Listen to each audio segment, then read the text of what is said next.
इसलिए इसका नाम भीमशंकर है। और यही स्थान प्रामाणिक है। भीमशंकर के बारे में अलग अलग मत है, मगर मैं जो स्थान बता रहा हूँ प्रामाणिक है। यहाँ पर भीमकृत शंकर स्तुति है, उसका पाठ करना चाहिए। यहाँ पर उस बात का बहुत विधान है। और यहाँ पर एक भीम कुंड है, उसमें स्नान करने का महत्व है। उसमें स्नान करके फिर उसकी पूजा अर्चना करनी चाहिए भगवान शंकर की। मगर वो कुंड अब तो गंदा सा है और मछलियां बहुत हैं, मगर फिर भी बाल्टी में पानी लेकर के आप स्नान कर सकते हैं। स्नान का महत्व है, स्नान कर लेना चाहिए, भगवान शंकर की पूजा करनी चाहिए। भीम का शंकर स्तुति है, उसका वहाँ पाठ करने का विधान है। साथ में बील पत्र पुष्प चढ़ाने चाहिए, उनकी पूजा अर्चना करनी चाहिए और वापिस नासिक पहुंच जाना चाहिए। वहां पर शिव की पूजा और नमः शिवाय मंत्र का जाप ज्यादा महत्वपूर्ण और प्रभावयुक्त माना गया भीम शंकर को। और कहते हैं कि यहाँ पर यदि नमः शिवाय की एक माला या पंचमुखी रुद्राक्ष चढ़ाया जाए तो वह जीवन में अतुलनीय बल युक्त बन जाता है, भीम की तरह मजबूत ताकतवान बन जाता है, जिसको कोई हरा नहीं सकता। यहाँ पर बील पत्र के साथ साथ रुद्राक्ष चढ़ाने का विधान है।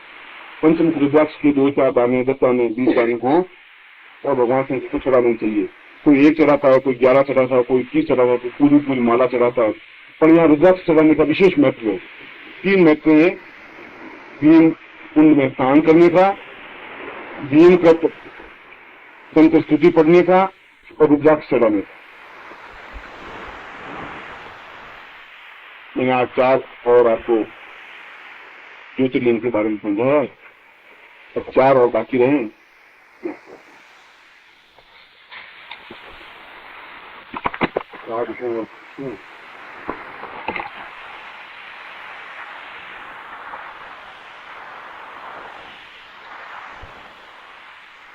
शिव साधना,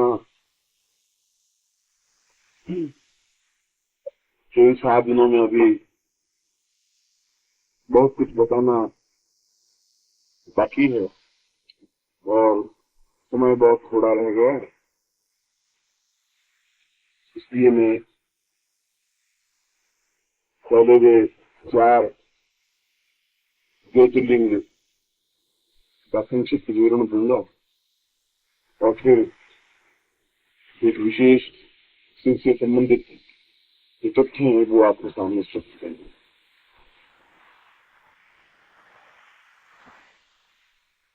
तो आपको 8 शिवलिंग के बारे में, 8 ज्योतिर्लिंग के बारे में बता चुका हूँ, जो कि ज्यादा महत्वपूर्ण है, जो ज्यादा प्रचलित है, ज्यादा महत्वपूर्ण है,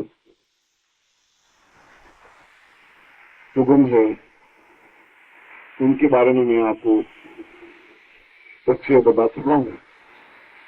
4 ज्योतिर्लिंग और हैं जो कम प्रचलित हैं और वहां जाने के रास्ते थोड़े बिहड़ हैं, फिर भी अपने आप में ज्योतिर्लिंग है और पूरी परिक्रमा के अंतर्गत उनका भी समावेश होना स्वाभाविक है। मैं जो आपको बता चुका हूँ, मैं सोमनाथ के बारे में बता चुका हूँ, केदारनाथ के बारे में बता चुका हूँ, विश्वनाथ, कालेश्वर, ओंकारेश्वर, मल्लिकार्जुन के बारे में मैंने बताया है। मद्रास से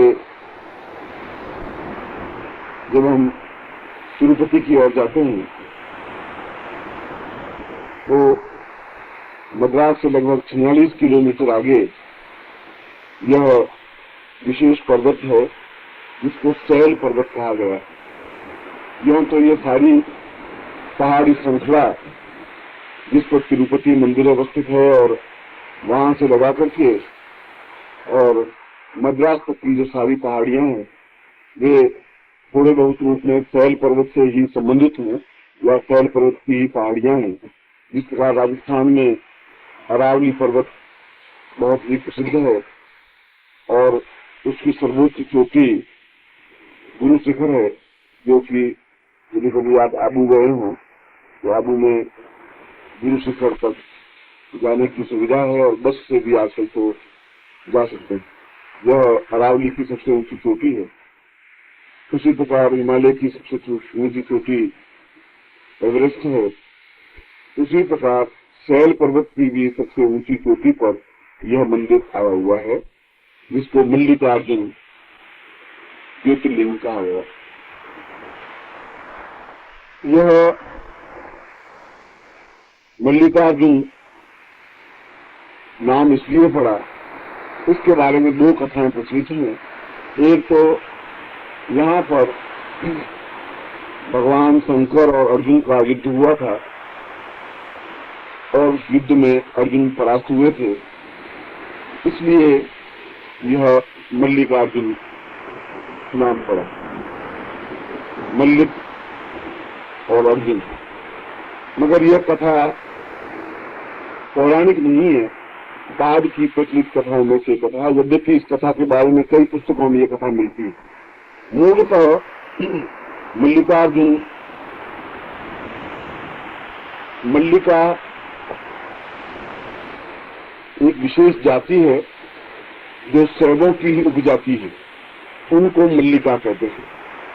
और उन मल्लिका जातियों में से ही मल्ल शब्द बना है, जो कि विषाद और गुरु और नाव चलाने वाले होते हैं, उनको मल्लाह कहते हैं। ये उसी का मल्लिका का मल्ल और मल्ल का फिर अपभ्रंश नाम बने हैं। वे मूल पर शैव रहे हैं और शिव भक्त रहे हैं। अर्जुन को इंद्र का पुत्र भी कहा गया है और यह शैल पर्वत पर इंद्र ने कई वर्षों तक तपस्या की थी और उस पर प्रसन्न होकर के मल्ल रूप में भगवान शंकर ने उसको दर्शन दिए थे, इसीलिए इस स्थान का नाम मल्लिकार्जुन पड़ा। यह पौराणिक आख्यान ज्यादा प्रामाणिक भी है, ज्यादा सही भी है, क्योंकि आज भी इस पर्वत पर इंद्र का मंदिर पुराना खंडहर मिल जाता है। क्योंकि इंद्र के दो मंदिर ही मिलते हैं, एक तो इस कृष्णा नदी में, कृष्णा नदी के पास में शैल पर्वत पर, और दूसरा यदि आप मध्य प्रदेश में कभी पचमढ़ी गए हो तो पचमढ़ी में, जो कि हिल स्टेशन की तरह है और बड़ा सुंदर सुरम्य स्थान है, वहां पर इंद्र का मंदिर है, वीर सिंह। उस मंदिर पर जाने की कोई असुविधा नहीं है, बसें जाती है मद्रास से भी, तिरुपति से भी, कारों से भी आदमी जा सकते हैं। करीब 2-3 किलोमीटर चढ़ाई है पहाड़ पर, जो कि सामान्य है। इस पहाड़ की, इस मंदिर की दो विशेषता है। एक तो यह कि नित्य ठीक 12 बजे एक विशेष पक्षी उड़कर इस मंदिर पर आता है और पुजारी उसके लिए 5 भोग बनाता है, 5 प्रकार की मिठाई बनाता है और उन मिठाई का वो अपनी चोंच में भाग लेकर के 5 मिठाई का और वो उड़ जाता है। सैकड़ों दर्शक इस बात को देखते हैं और नित्य नियम के अनुसार पिछले कई 100 वर्षों से एक ही पक्षी आता है, वहां पर 2-3-4 मिनट बैठता है, वो भोग लगाया जाता है, उस भोग को लेता है और फिर उड़ जाता है। इस स्थान का नाम पक्षीराज स्थान भी है, पक्षीराज तीर्थ भी कहते हैं, जिसके साथ में एक तप्त कुंड है और एक वो ठंडा जल कुंड है। उस तप्त कुंड में भी लोग स्नान करते हैं और फिर स्नान करके मल्लिकार्जुन भगवान की पूजा करते हैं और इस प्रकार वे अपने आराध्य को पुष्प पत्र, बील पत्र चढ़ाते हैं। यहाँ पास में पुष्पों के बहुत अधिक वृक्ष मिलते हैं और यहाँ पर भगवान शंकर का पुष्पों से बड़ा अच्छा श्रृंगार किया जाता है। दूसरी बात, यहाँ पुष्पों के ही भगवान शंकर बने हुए मिलते हैं, नित्य केवल पुष्पों से निर्मित किए जाते हैं। वहाँ के लोग पुष्पों को बूंद करके और ठीक भगवान शिवलिंग का आकार बना देते हैं। करीब 1 किलो पुष्प लेते हैं और उसी की वेदी बनाते हैं, उसी का शिवलिंग बनाते हैं। बड़ा सुंदर देखने में दिखाई देता है। उसको भी लेकर के और भगवान शिवलिंग के आगे चढ़ाया जाता है। इस पुष्प शिवलिंग को चढ़ाने का सर्वाधिक महत्व है यहाँ पर।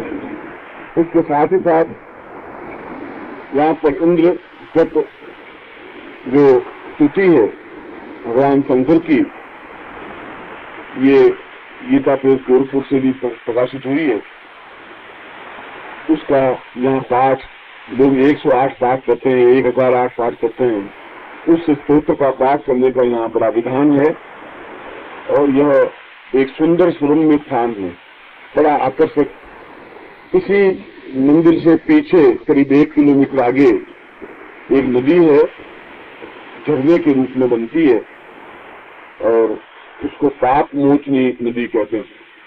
यद्यपि वह एक झरना सा है, कहाँ से पानी आता है पहाड़ में कुछ पता नहीं, और बहता हुआ निकल जाता है। ठीक उसी प्रकार की पाप मोचनी नदी आपको तिरुपति में भी मिलेगी। तिरुपति मंदिर से 7 किलोमीटर आगे पाप मोचनी नदी है, जहाँ लोग जाकर स्नान करते हैं। उस स्थान का नाम भी पाप मोचनी नदी रखा है। उस पर भी लोग जब मल्लिकार्जुन जाते हैं तो वहाँ स्नान करते हैं। यहाँ पर सबसे अधिक महत्व पुष्प शिवलिंग बना करके कई स्त्रियां अपने हाथों से बनाती है, घंटा आधा घंटा लगता है, बना करके चढ़ाती है। और बने बनाए भी 1 किलो पुष्प के बड़े सुंदर आकर्षक शिवलिंग बना करके उनको भी वहां चढ़ाने का महत्व है। और चढ़ा करके फिर इंद्र पर स्तुति का सर्वाधिक महत्व है। यहाँ पर 3 कार्यों के लिए विशेष मान्यता है। एक तो जिसके पुत्र नहीं हो रहा हो, संतान नहीं हो रही हो, तो संतान कामना के लिए मल्लिकार्जुन के दर्शन करने के लिए पति पत्नी जाते हैं और कहते हैं कि जो भक्ति भाव से दर्शन करते हैं उनको ये इच्छा उससे पूरी होती है। दूसरी मनोकामना पूर्ति हेतु और तीसरा रोग निवृत्ति हेतु। 3 कार्यों के लिए मल्लिकार्जुन मंदिर में भगवान शंकर के दर्शन करने के लिए दूर दूर से लोग आते हैं। सावन पूर्णिमा को यहाँ बहुत बड़ा मेला लगता है, हजारों लाखों लोग दर्शन करने के लिए जाते हैं। यह ज्योतिर्लिंग भी अपने आप में तेजस्वी, महत्वपूर्ण और सुंदर स्वरूपनीय है। मल्लिकार्जुन के बारे में वेदनाथ धाम के बारे में मैंने आपको बता दिया था। एक लिंग शंकर ज्योतिर्लिंग बता दिया।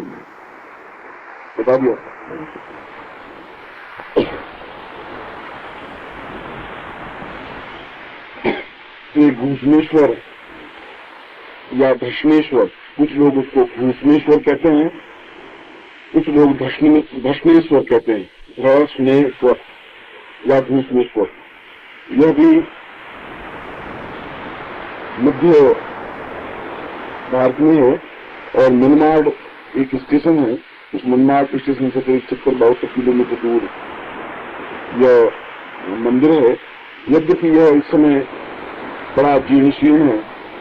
बिरला जी ने जरूर 2-2.5 लाख रुपए खर्च करके इसका जीर्णोद्धार जरूर मंदिर का करवाया है, मगर फिर भी इसकी कोई विशेष चहल पहल या अधिकतर लोगों का जाना मैंने देखा नहीं है। तो ये ज्योतिर्लिंग में से अवश्य है, और ज्योतिर्लिंग में से इसलिए अवश्य है कि यहाँ पर भगवान शंकर ने लास्य किया था।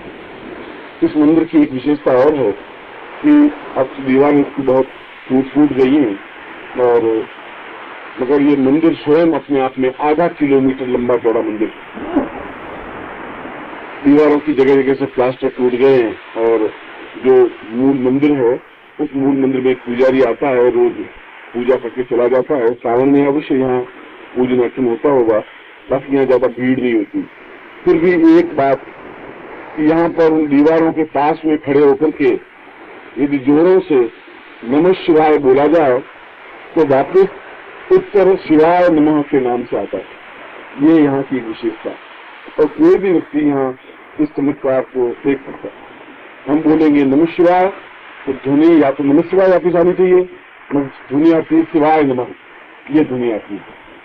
या चमत्कार है या तो दीवारों की पृष्ठभूमि है या क्या स्थिति है, मगर वही पृष्ठभूमि, वही ध्वनि जो हम बोलते हैं उसकी विपरीत ध्वनि आती है। और कई लोग इस प्रकार से तो दीवारों पर लोगों ने नाम लिख दिए हैं, सैकड़ों से नाम लिख जाते हैं, वो नाम लिख देते हैं, बाद मेल में आपने देखा होगा। इस प्रकार से दीवार तो रही नहीं है और नाम ही नाम उसमें भर गए। तो फिर भी ये ज्योतिर्लिंग है और जब भी उधर जाने का मौका मिले तो अवश्य इसके दर्शन करने चाहिए। जब परिक्रमा द्वादश ज्योतिर्लिंग की करनी है तो इस स्थान को अवश्य देखना चाहिए। इसके अलावा यहाँ पर बीलपत्र के पेड़ बहुत हैं और सुविधाजनक मिल जाते हैं। यही एक ऐसा स्थान है जहाँ 5 पत्तों के बीलपत्र भी मिलते हैं। यहाँ पर